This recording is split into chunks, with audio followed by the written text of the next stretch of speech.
Good morning students. आज हम साझेदार की निवृत्ति या अवकाश ग्रहण इस लेसन में से एक इम्पॉर्टेंट प्रश्न सॉल्व करने वाले हैं। तो प्रश्न देख लो, 8 अंकों के लिए परीक्षा में पूछा जा सकता है।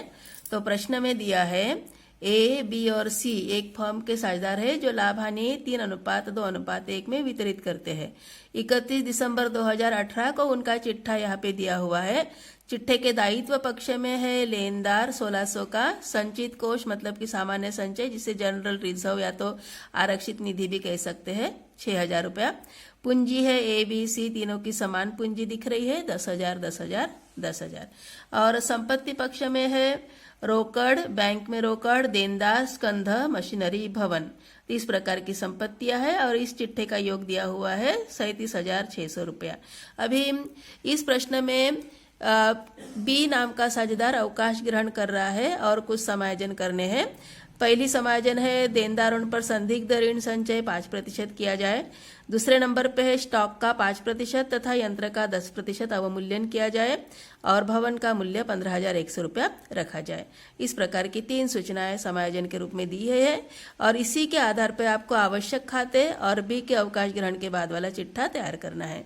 तो प्रश्न में क्या दिया है समझ में आ गया होगा। कौन सा साझेदार अवकाश ग्रहण कर रहा है उस पर विशेष ध्यान देना है। अभी प्रश्न की शुरुआत करते हैं।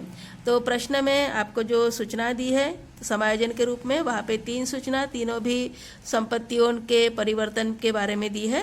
तो इन सूचनाओं पर ध्यान देते हुए आपको सबसे पहला खाता लाभ हानि समायोजन खाता या तो पुनर्मूल्यांकन खाता, उसी को हम profit and loss adjustment account या तो profit and loss appropriation account या तो रिवैल्यूएशन अकाउंट पुनर्मूल्यांकन खाता भी कह सकते हैं। तो अभी सबसे पहले हम पुनर्मूल्यांकन खाता तैयार करते हैं। पुनर्मूल्यांकन खाता तैयार करने के लिए आपके पास की पहली सूचना थी देनदारों पर 5% संदिग्ध ऋण संचय किया जाए। देनदारों पर संदिग्ध ऋण संचय करने से आप लोग जानते हो अभी कि देनदार का मूल्य कम होता है, आपके पास की संपत्ति का मूल्य कम होता है और संपत्ति का मूल्य कम होता है तो पुनर्मूल्यांकन खाते के डेबिट पक्ष में इसको प्रभावित करना पड़ता है क्योंकि प्रविष्टि होती है पुनर्मूल्यांकन खाता डेबिट संपत्ति से। संपत्ति का नाम देनदार है इसलिए देनदार से करके लिखेंगे। देनदार का मूल्य चिट्ठे में संपत्ति पक्ष में दिख रहा था 9,000 रुपया। 9,000 का 5% निकालते हैं तो संचय के रूप में 450 रुपये यहाँ पे पुनर्मूल्यांकन के डेबिट में लिखा जाएगा। उसके बाद सेकंड नंबर की सूचना है स्टॉक का 5% और यंत्र का 10% अवमूल्यन किया जाए। अवमूल्यन को ही डिप्रेशिएशन मतलब कि मूल्यह्रास कहते हैं और मूल्यह्रास होने से संपत्तियों का मूल्य कम हो जाता है। स्टॉक का मूल्य 5% की दर से कम करना है और यंत्र का मूल्य 10% कम करना है।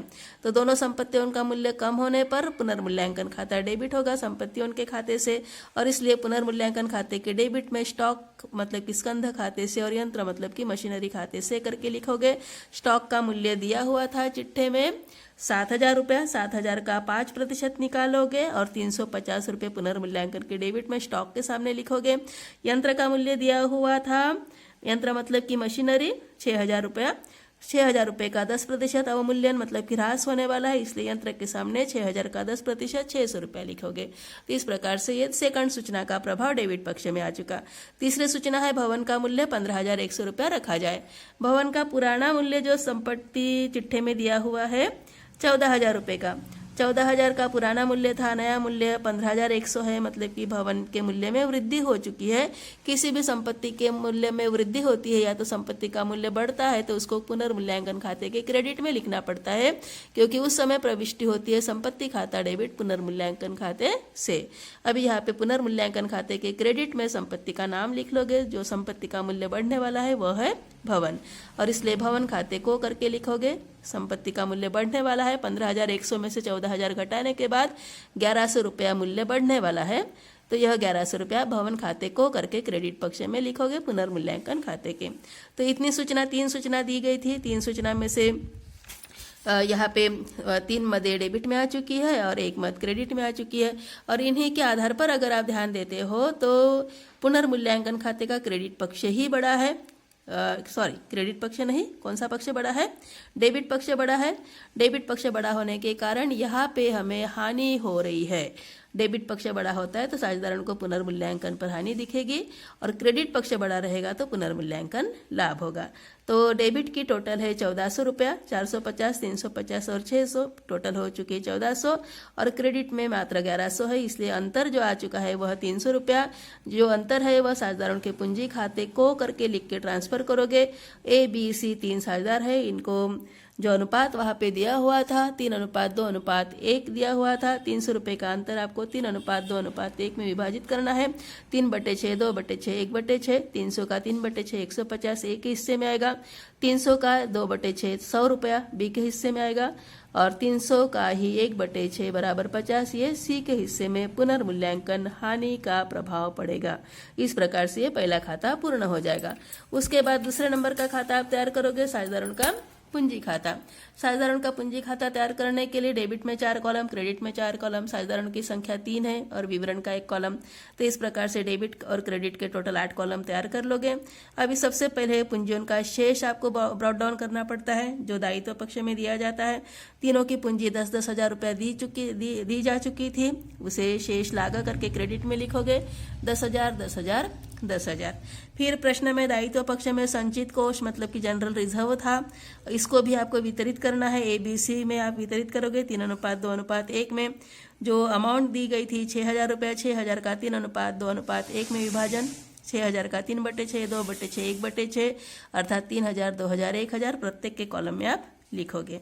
फिर उसके बाद पुनर्मूल्यांकन खाता बनाया जा चुका था, उसके आधार पे हानि दिख रही थी, हानि का प्रभाव साझेदारों के पूंजी खाते के डेबिट पर होगा, और डेबिट पक्ष में आप पुनर्मूल्यांकन खाते से करके लिखोगे। ए के कॉलम में 150, बी के कॉलम में 100, सी के कॉलम में 50। इस प्रकार से ये अमाउंट आपने लिख ली। अभी उसके बाद अभी खाते क्लोज करने की बारी आ चुकी है। कौन सा साझेदार अवकाश ग्रहण कर रहा है उस पर विशेष ध्यान दोगे, और अवकाश ग्रहण करने वाले साझेदार का कॉलम पहले बंद करना है। तो अवकाश ग्रहण करने वाला साझेदार बी है, बी के कॉलम की टोटल 12,000 आ चुकी है। अभी उसका जो अंतर आएगा वह 12,000 में से 100 रुपया घटाकर 11,900 रुपया अंतर आएगा बी के कॉलम का। अभी आपको पहले रोकड़, संपत्ति पक्ष में रोकड़, बैंक में रोकड़, इनके बारे में इनकी अमाउंट देख लेना है कितनी है। तो संपत्ति पक्ष में रोकड़ की अमाउंट है 600, बैंक में रोकड़ है 1,000, और बी को जो भी देय रकम है वह 11,900 रुपया आ चुकी है। अभी 11,900 रुपया आपके पास अवेलेबल नहीं है, उपलब्ध नहीं है, पर्याप्त रोकड़ नहीं है आपके पास, आपके संपत्ति पक्ष में पर्याप्त रोकड़ या बैंक में शेष नहीं दिख रहा है, और इसी कारण से यहाँ पे बी का ऋण खाता ओपन करोगे, और ये जो 11,900 रुपया है वह बी के ऋण खाते में अंतरित करोगे, स्थानांतरित करोगे, ट्रांसफर करोगे। तो 11,900 रुपया यहाँ पे ऋण खाते में ट्रांसफर होगा बी के। और फिर ए और सी के कॉलम की टोटल देखोगे, ए के कॉलम की टोटल है 13,000, सी के कॉलम की टोटल है 11,000। 13,000 में से 150 घटाते हैं तो ए के कॉलम का शेष बचेगा 12,850, और सी के कॉलम का शेष बचेगा 10,950 रुपया, अर्थात बी के जाने के बाद ए और सी अपना व्यवसाय जारी रखेंगे। ठीक है, तो इस प्रकार से शेष आपको नीचे दिखाना है। ए और सी का शेष है 12,850 एवं 10,950 रुपया। तो इस प्रकार का ये पूंजी खाता कंप्लीट होगा। प्रश्न में पर्याप्त रोकड़ उपलब्ध न होने के कारण आपको बी का जो भी देय रकम थी, बी के अवकाश ग्रहण के बाद बी का हिसाब जो पूर्ण आप किए हो, तो बी को देय रकम 11,900 रुपया आ चुकी है। आपके पास उपलब्ध नहीं है इतनी रोकड़, संपत्ति पक्ष में बैंक में रोकड़, हस्तस्थ रोकड़ अगर उतनी है उससे ज्यादा है तो आप रोकड़ खाते से करके लिखोगे, अगर नहीं है तो ऋण खाते से करके लिखोगे। इस बात पर पूरा ध्यान दोगे। तो ऊपर सूचना मैंने लिख ली है, उस सूचना पर ध्यान दोगे। आपको भी ये सूचना डाल सकते हो प्रश्न का सॉल्व करते समय, सोल्यूशन लिखते समय, कि फर्म के पास पर्याप्त रोकड़ शेष अथवा बैंक में रोकड़ नहीं होने के कारण अवकाश ग्रहण करने वाले साझेदार को, अवकाश ग्रहण वाले साझेदार को ही निवृत्त साझेदार कहते हैं, तो निवृत्त साझेदार को देय रकम आपने उसके ऋण खाते में अंतरित की है। तो यह सूचना आप लिख लोगे और ये पूंजी खाता कंप्लीट करोगे। जाने वाला साझेदार मतलब कि अवकाश ग्रहण करने वाला साझेदार या तो निवृत्त साझेदार को देय रकम आपने उसके ऋण खाते में स्थानांतरित की है। डेबिट पक्ष में ऋण खाते से करके एक नया खाता ओपन हो चुका है, और बी के जाने के बाद ए और सी के पूंजियों का शेष आपने नीचे ट्रांसफर किया है बैलेंस ब्रॉट डाउन के रूप में। तो इस टाइप से पूंजी खाता कंप्लीट हो गया। अभी चिट्ठा तैयार करेंगे। तो चिट्ठा, पुराने चिट्ठे को आधार मानते हुए नया चिट्ठा तैयार करेंगे। बी के अवकाश ग्रहण के पश्चात वाला चिट्ठा है ये, ठीक है। आफ्टर बीज रिटायरमेंट बैलेंस शीट ये 1 जनवरी 2019 की बनेगी, क्योंकि पुराना चिट्ठा 31 दिसंबर 2018 का था। बी के जाने के बाद वाला जो तिथि रहेगी वह रहेगी 1 जनवरी 2019। अभी चिट्ठे में दायित्व पक्ष में क्या क्या अमाउंट दिखेगी और संपत्ति पक्ष में क्या क्या अमाउंट है, क्या क्या मदे दिखेगी, उस पर ध्यान देते हैं। तो सबसे पहले दायित्व पक्ष में लेनदार, कोई प्रभाव नहीं हुआ था लेनदार पर, इसलिए एज इट इज दिखेगा 1600 रुपया। बी का ऋण खाता ओपन हो चुका था साझेदारों के पूंजी खाते के माध्यम से, और इसलिए उसको दायित्व में लिखोगे, क्योंकि बी को आपको देय रकम 11,900 रुपया थी, आपके पास अवेलेबल न होने के कारण आपका ये ऋण खाता ओपन हो चुका है, लोन अकाउंट तैयार हो गया है। और फिर बी जाने के बाद ए और सी का पूंजी खाते का शेष आपने निकाल लिया था 12,850 एवं 10,950 पूंजी खाते से करके दायित्व पक्ष में लिखोगे। फिर उसके बाद संपत्ति पक्ष में रोकड़ और बैंक में रोकड़ जैसी है वैसी ही रहेगी, क्योंकि अप्रभावित है, आपने किसी को भुगतान नहीं किया, इसलिए वैसे ही रहेगा 600 और 1,000 रुपया। देनदार 9,000 का था, उसमें संदिग्ध ऋण संचय के लिए 5% कम हो जाएगा। 450 रुपया कम करने से आपका नया देनदार 8,550 रहेगा। स्कंद 7,000 रुपये का था, स्कंध का अवमूल्यन हो चुका है 5%, इसलिए 350 रुपया घटाएंगे, ह्रास हो गया है, डिप्रेशिएशन है, तो 6,650 रुपये का स्कंध रहेगा। मशीनरी 6,000 रुपये की थी, इस पर 10% अवमूल्यन था, डिप्रेशिएशन 10% था, 600 रुपया घटेगा मशीनरी का, इसलिए 5,400 रुपया मशीनरी का नया मूल्य दिखेगा। भवन 14,000 रुपये का था, परंतु नया मूल्य 15,100 रुपया दिख रहा है, इसलिए भवन का नया मूल्य लिखोगे, मतलब कि 1,100 रुपये की वृद्धि हो चुकी है करके दिखा दोगे, 15,100 रुपया भवन का मूल्य। इस प्रकार से आपका चिट्ठा तैयार हो जाएगा। चिट्ठे में दायित्व में लेनदार, बीका ऋण और पूंजी खाते हैं, और संपत्ति पक्ष में रोकड़, बैंक में रोकड़, देनदार, स्कंध, मशीनरी और भवन, इतनी मदे आएगी। और चिट्ठे का योग अगर आप देखते हो तो आएगा 37,300 रुपीज़, 37,300 रुपये। दोनों पक्षों का योग समान दिखना चाहिए, समान आएगा भी, चेक कर लो ठीक से, तो दोनों पक्षों का योग एक समान आएगा, और इस प्रकार से आपका ये प्रश्न कंप्लीट हो जाएगा। तो इस प्रकार का ये प्रश्न है, तो इम्पॉर्टेंट क्वेश्चन है। इसी प्रकार के क्वेश्चन पूछे जाते हैं। सिर्फ 2 खाते पूछे जाते हैं, पुनर्मूल्यांकन खाता एवं साझेदारों का पूंजी खाता, तो यह प्रश्न 6 अंकों के लिए परीक्षा में पूछा जाता है।